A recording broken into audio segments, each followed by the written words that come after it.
Thank you so much. God bless you. My name is Wayne Dyer.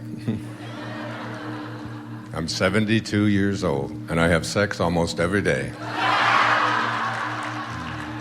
Thank you. Almost on Monday, almost on Tuesday, almost. That was my friend Jack LaLanne's line when he was 93 years old, so I hope to be doing the very same thing at 93, and maybe getting rid of the almost as well. It's a very special time for me today.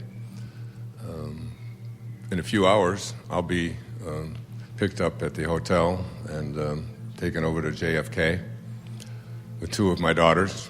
I will be flying to Abu Dhabi to speak to a Muslim audience for the first time. For them, not for me.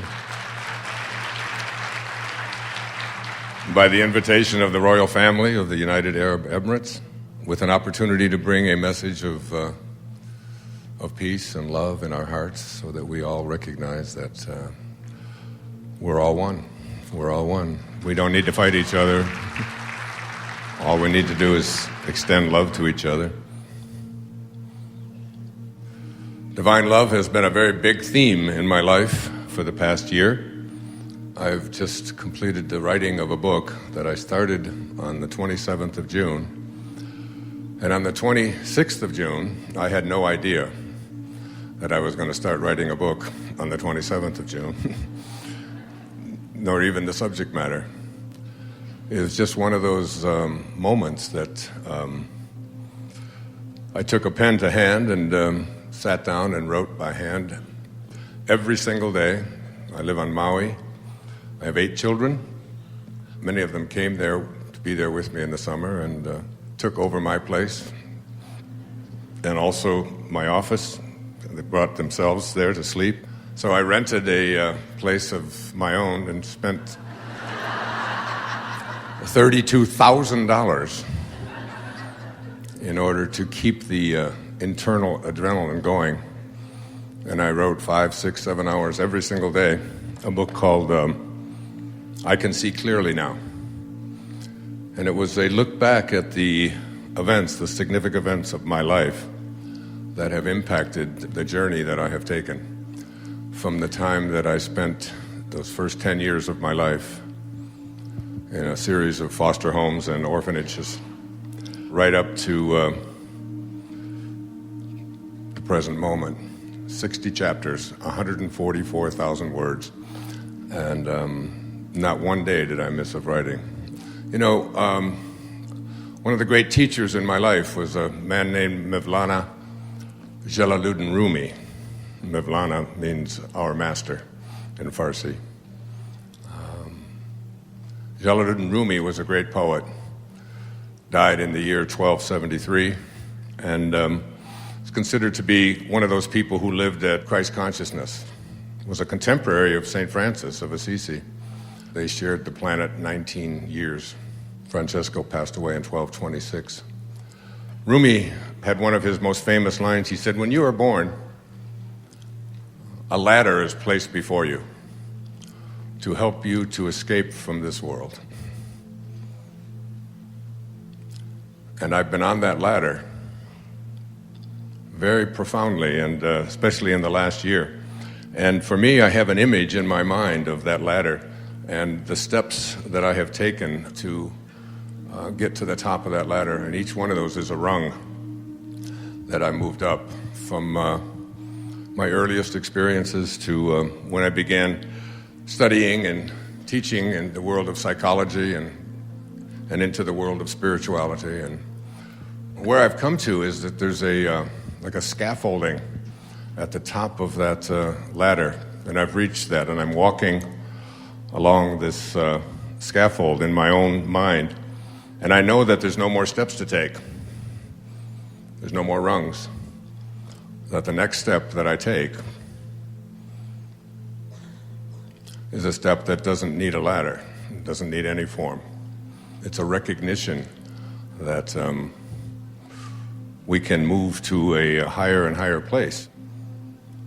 And I feel myself in that place of still being trapped in this body that I'm in, but living in a place of non-existence.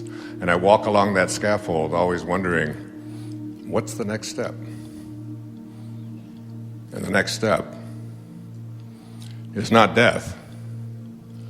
The next step is living from a place of divine love, a place where that's all you have to give away. I brought a little selection here this morning.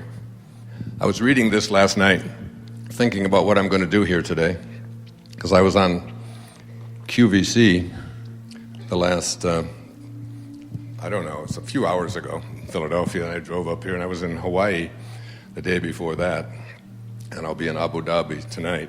I don't know where the hell I am.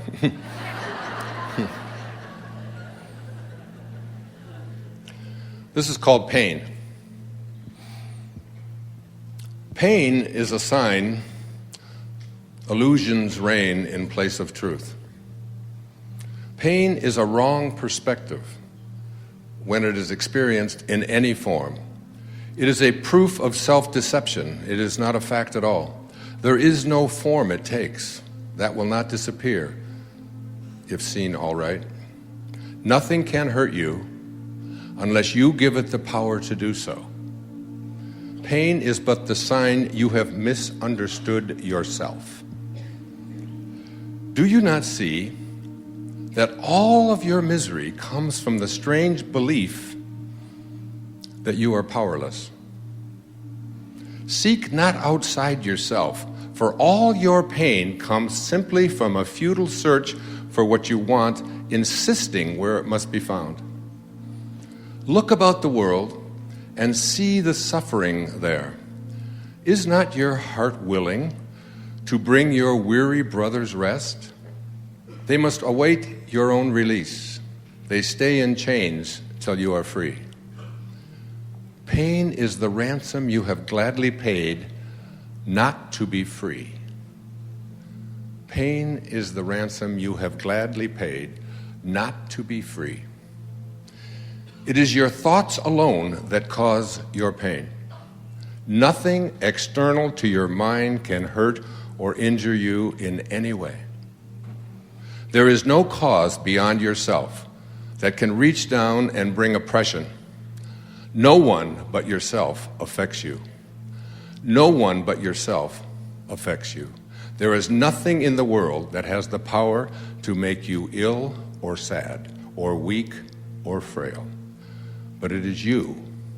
It is you who have the power to dominate all things you see by merely recognizing who you are. From A Course in Miracles. That's so profound because we have, we think, so many reasons to have hearts filled with pain in the world we live in. I have struggled the last several months with debilitating back pain. I was attributing it to years of running marathons, ultra marathons. I missed one day of running 8 miles in 29 years. After 22 years of running 8 miles every single day, never missing, ever, no exaggeration here, my wife said to me, I know you're impressed because you've run 22 years without missing a day, but I would be more impressed if you could not run one day. And I said, no problem. And I didn't run that day. And I said, see, I told you I could do it. Then I did 7 more years. And I also played a lot of high-level tennis for about 30 of those years as well. And so all of the things that are associated with back pain, especially the debilitating kind that I have been experiencing recently, where it's impossible to bend over. Although the truth of it is, in this moment right now, it's gone. It's just gone. I'm walking around, I'm dancing, and I couldn't yesterday on QVC when I finished, I had to be helped out of the room. So there's an emotional component to this thing that we call pain.